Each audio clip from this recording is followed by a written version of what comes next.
Hey, there we go. All right.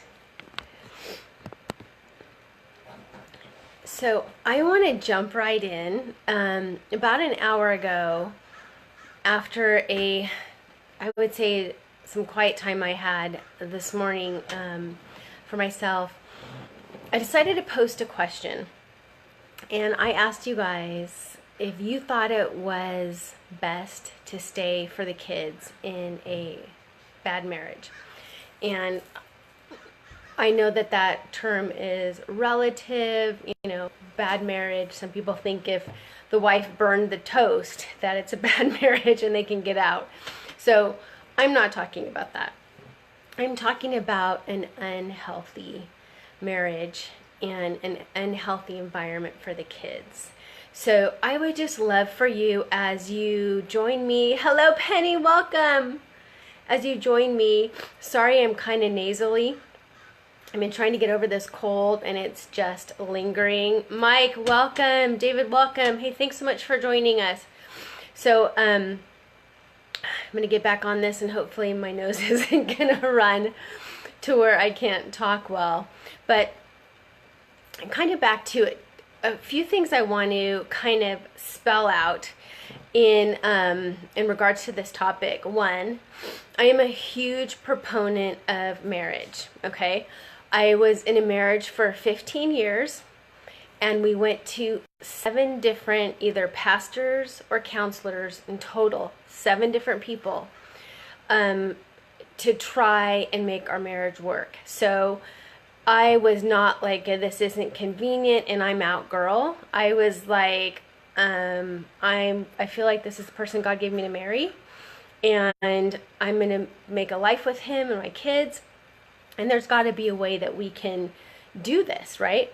So just so you know, it was not an easy decision. I stayed, in my heart, I feel, way too long. And one of the reasons I stayed, quite honestly, is because I felt like an intact family, although it was very dysfunctional, was better than a broken family. And, being a Christian since college, divorce was taboo and really looked down upon, and kids that came from divorced families, were just thought to be distraught and dysfunctional and damaged for life. And I'm not saying that divorce doesn't damage, but I'm specifically talking about staying for the kids. So if this topic resonates with you, I just feel like it's not discussed.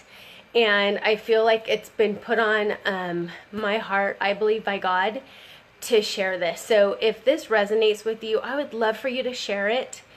I'm going to be really vulnerable and very raw because I want the benefit of this video to minister to somebody in some way. And I'm confident that it will, because I'm just going to share. So I love your hearts. I love your comments. Angela, oh my gosh, girlfriend, hey, welcome.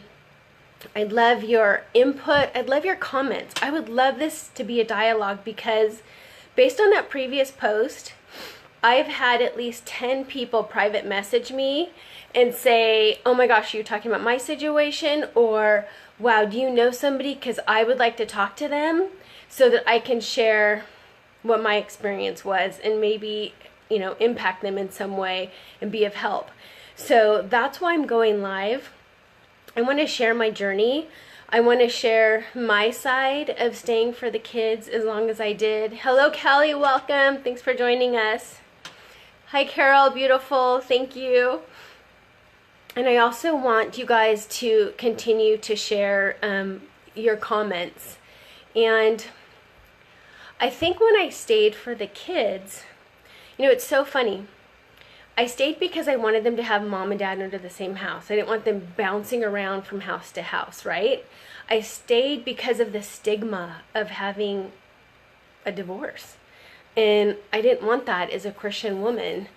I didn't want that at all. I stayed because I didn't want to disappoint my family that I would have a failed marriage. Okay? If you're jumping on right now, this is based on my previous marriage of 15 years. This is not based on now. Now, thank God, Jim and I are getting ready to celebrate 2 years married, and it's just been an incredible blessing. It's been, I can honestly say, this is probably the closest glimpse we get to heaven. So, totally happy right now. I'm very blessed, very grateful. I'm just wanting to connect with you guys and share about my 15-year journey and my choice to leave, in the hopes that it empowers somebody, it gives knowledge, it causes you to kind of step back and then maybe even share this with somebody that you feel like is in this position. So, hi Julie, welcome. I need to meet a Jim. Yes, you do, Carol. Anyway, so to just kind of go back to that topic of staying for the kids, Carol, you mentioned that it's hard for me to go back and look at my comments, so bear with me a minute, but she was so bold to share that. I didn't stay for my daughter. Okay. Different people are commenting, Jim is a great guy. So Carol said she needs to meet you, and then Alicia O'Brien said he's a great guy. Hey, Leash. Anyway, so keep the compliments coming. I'm good with that. So here I was, I'm staying, for the kids. I would say by year 3, it was really difficult, and we didn't have kids yet. And the reason why I share this is because we didn't have kids for about 5 years. So I had an out, but I didn't feel like that was a deal breaker. I just felt like, okay, so we haven't had kids yet. It's going to happen eventually. He'll change his mind. And I don't want to get too personal on him, because I think a great marriage takes 2 people. And I think that takes 2 people to tango, and we were just not healthy together. I like that Carol said, I feel that a happy child needed a happy mommy. Definitely, Carol. So moving along, we have kids, and I find that having kids doesn't change the dynamic when you're dysfunctional together. And if you're just joining now, thanks. We had seen 7 different pastors and counselors before the time that I decided to file. Anthony, this is my 2nd marriage. I've been married for 2 years now. We're going to celebrate our anniversary the end of this month. So, but I was in a previous marriage for 15 years, and I stayed for my kids. And I love what you had to say about what you noticed with your parents and how that dysfunction. So let's talk about that. Here I am staying for my kids, and I'm teaching them about family, but you know what I realize is kids hear and they feel so much more than what we say. So when we would be yelling and dishes were breaking, and fortunately, it was a volatile home, my kids felt that. At night, when they were in their bedrooms on the other side of the house and we thought they were asleep, they heard comments that they've even told me now 4 years later. So all I'm saying is 2 things. So the kids are seeing this dysfunction, and I'm talking about like some dramatic things. You're not always having arguing and dishes breaking. But even to pull back on that, they were not seeing this loving exchange. They were not seeing a partnership. They were not seeing us, hug and kiss and smack each other on the tush, and this playfulness that I am so grateful my kids actually now get to see with Jim. They get to see what it was supposed to be like.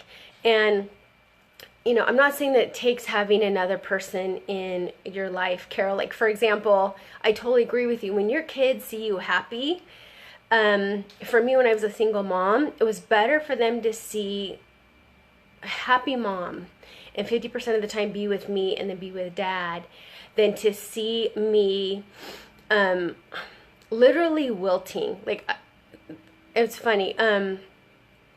I remember praying and thinking like, okay, God, this can't be what it's supposed to be like, because it's such a daily struggle, and I just feel like my spirit is being squelched. It's dying. It's not even a matter of being happy.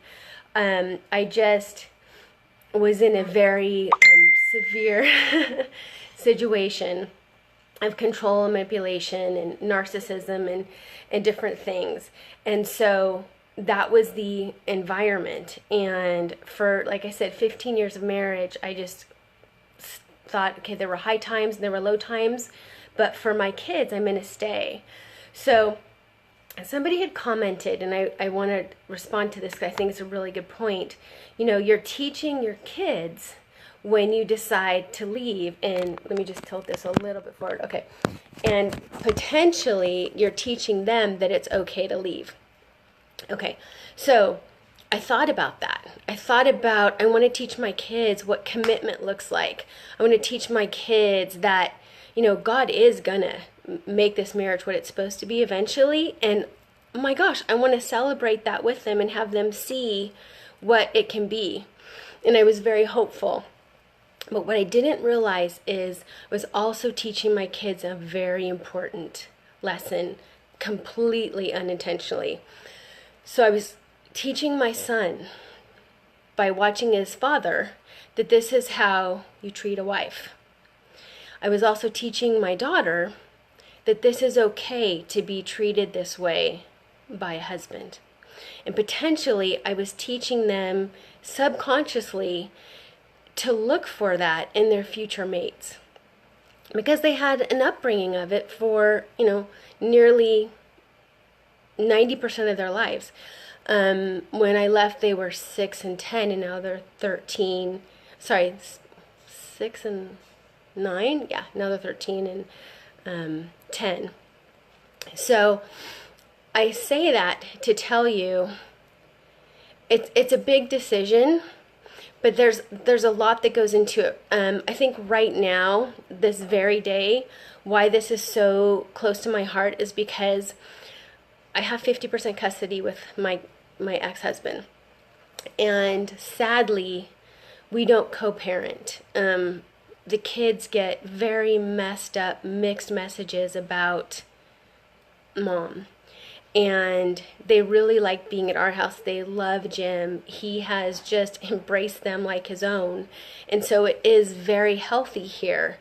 And because of things my son's seeing, he's really suffering. And he'll verbalize this to me. And at times he and my daughter will talk, and he'll say to my daughter, you know, you don't remember what it was like for mom. You know, you didn't see her cry. You didn't hear about this. You didn't hear about that. You were too young. But he does. And those scars that he has, I feel guilt for, because had I left when he was younger, when they were younger, I feel like I could have saved them some of that. So I love that Carol is commenting. I mean, she says, trust me, I have guilt, but I'm also teaching her not to settle and to be independent. Yeah, I totally get that. One of the other amazing blessings that I just didn't even know was possible is that I met Jim. And like I said, we married 2 years ago. I met almost 3 years ago. And it's been incredible, but like they now at 10 and 13 talk about like, okay, when they have a husband or when they have a wife, or like they'll comment about something with Jim playing with them in the pool, and you know, how maybe their dad doesn't do that or does do that, and how much they really love it. And I can just see in the past 3 years being around this healthy environment, being around this man who loves their mom, they have flourished. I mean, the fear has just lessened for my son. He's getting stronger. His relationship with God is getting stronger, as well as my daughter's. And so there's all this fruit that has come out of me eventually leaving and then meeting Jim. Now, I have to say, would my ex and I have just been different people? And had the opportunity after so much counseling to make our marriage work, what a legacy we would have left for our kids. And that was my heart. That was my heart, is to have a great marriage modeled for my kids. But for me, that wasn't possible. Carol says, I can't wait for my daughter to experience that in another man. Yeah, it's really rewarding, Carol, when you see, and it's kind of a funny story, but we tease my daughter because I definitely think she had a crush on Jim initially. She'd sit up in his lap and she would talk to him, and she'd just get all dreamy-eyed, and because he's so great to talk to, and he's so easy on the eyes. And so it was really cute. Like I said, I can imagine when I tell Bree that, you want to marry me, she's going to be jealous. And she even joked about it and said, yeah, I was kind of mad at first, but he's really good for you. So that's funny that you said that, Carol, but it is, it is a special blessing. But I think them being in a healthier environment 50% of the time is definitely better than being in a dysfunctional environment 100% of the time. So one other thing I want to mention is, if you're in a place where you're just saying, you know what, okay, I get it, but I am just going to stay until the kids are out of school. So keep in mind, if you're thinking you're going to stay until the kids are out of school, what are you modeling right now? Like, I'm just going to, by the grit of my teeth, we're just going to cohabitate, in the same house, married, and then once the kids are off, then I'll leave. I think that's sad, because all that time while you're waiting for the kids to be away from school, they're not seeing a mom and dad that are loving and, either affectionate or considerate or, just working together and enjoying each other. And I think that has a lasting effect. There's a statistic that says the older a child is, the harder potentially they will have in terms of adjusting to the divorce. They can have more issues. They can have more conflict. It can take them longer to heal. It's just a matter of the longer that you're together, married. They have a longer time where they knew you as mom and dad in the same house. So it kind of makes sense. I want to read that comment in just a second, Carol. So what I want to say to you is, if you're staying for the kids, one, either do whatever it takes, like it's your very last breath, and do something radical together in terms of therapy or counseling or retreat, so that you're not just surviving and taking up space in a home together with the kids, but they have the hope of seeing what marriage is supposed to be like, especially if they've seen you unhealthy, and now they get to see the difference of you, doing well together, thriving, and loving each other and healing together. I mean, that's the best scenario. But if you're staying for the kids and you've tried everything, then I'm just hopeful that some of these comments of these beautiful people who've shared their heart. Hello, Shauna. Hello, Steve. Welcome. I really hope that you'll read through them. And then I just hope that you'll pray and say, okay, God, what do you want me to do? What am I modeling for my kids if I stay? Like I said, I can only share my experience, but my kids are so happy now. But my kids were even happy when I was a single mom, because they saw life come back into my face. They saw that I had the energy and the emotional investment available to play with them and to participate with them. And yeah, it was hard, but they got their mom back, and they got to have me healthy, and they got to have that environment, at least for a couple years before I met Jim. So I would love your feedback. Let me know if you're on the replay and you're just like, okay, what is she talking about? Or if you've joined me live and you've been tracking. Oh, wow. Okay, so Brittany just commented. Oh, I think that's a private message. Okay, yeah, I've been absolutely blown away how my phone has just blown up with people that are saying, "Hey, I'm in this situation," or "I know of somebody," or "If you are, let me talk to you." So that's why I said to everybody, "No, no, no, no, no. We are great. We are great." But that wasn't always my journey. And I did stay for the kids much, much too long. And so I'm really hopeful that this means something to somebody out there and that it helps you, not only you, but it helps your kids. And I'd love for you to comment if you feel bold like Carol. Just if you know of somebody in this situation, if maybe you stayed for your kids and by God's grace, your marriage got better and now you're happily married and your kids got to see that whole journey and be part of it and be blessed by seeing what the commitment has meant for your family. That's awesome. I'd love to hear those stories. I know they're out there. So don't be shy. You can comment below. Avi said 99% of my friends stayed for their kids. Yeah, Avi. It's it's really common, and it's interesting if you look at the statistics. If you stay for your kids and your kids grow up in a loveless or a dysfunctional or a toxic environment, what do we think their view of marriage is going to be? Why would they want to get married? I mean, I really want to say it's not that I am at all for divorce.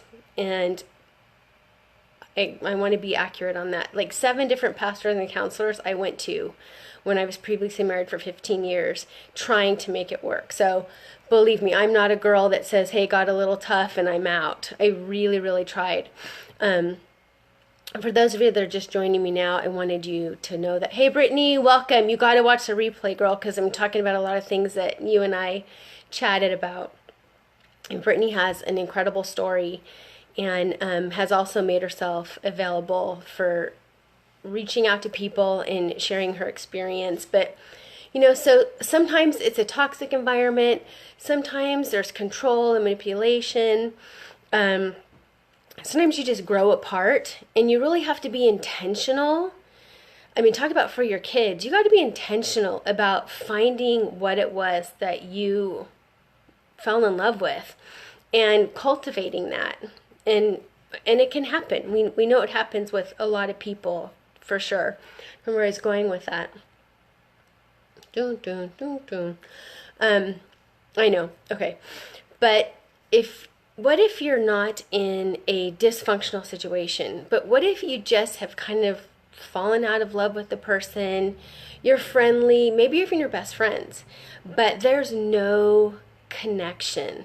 There's no intimacy. And unfortunately, just like the toxicity and the broken dishes and the yelling that my kids hear, if that's a situation in your relationship and the kids aren't seeing that, reach across the table and holding that person's hand, or the, touch of the back, or just the connecting, then most likely that's what they think marriage is going to be like. And they may or may not want that for their future.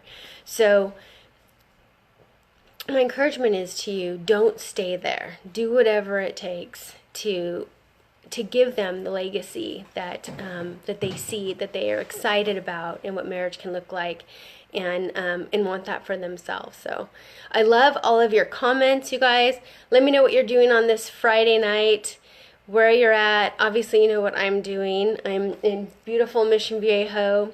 Jim's working on the computer. Oh, you have no shirt on. Yeah. I don't think I'll be turning the camera to show them to you. But, hey, thanks so much for joining me. Feel free to private message me if you have a question. If you want me to share some other aspect, I'm happy to. My prayer is that this really lights a fire in you. And if you're just settling and coexisting, that you talk to your spouse and you say, you know what, our kids deserve better and we deserve better. And if you're in a difficult situation, I was very fearful. My ex told me that you'll be an impoverished single mom and nobody's going to want you. And the list goes on. So yeah, I was very, very afraid. So if you're in that place where you're fearful, connect with me privately. I'm happy to encourage you and share resources and see how I can help. Okay, have a blessed Friday. Thank you, everybody. And until our next live, ciao.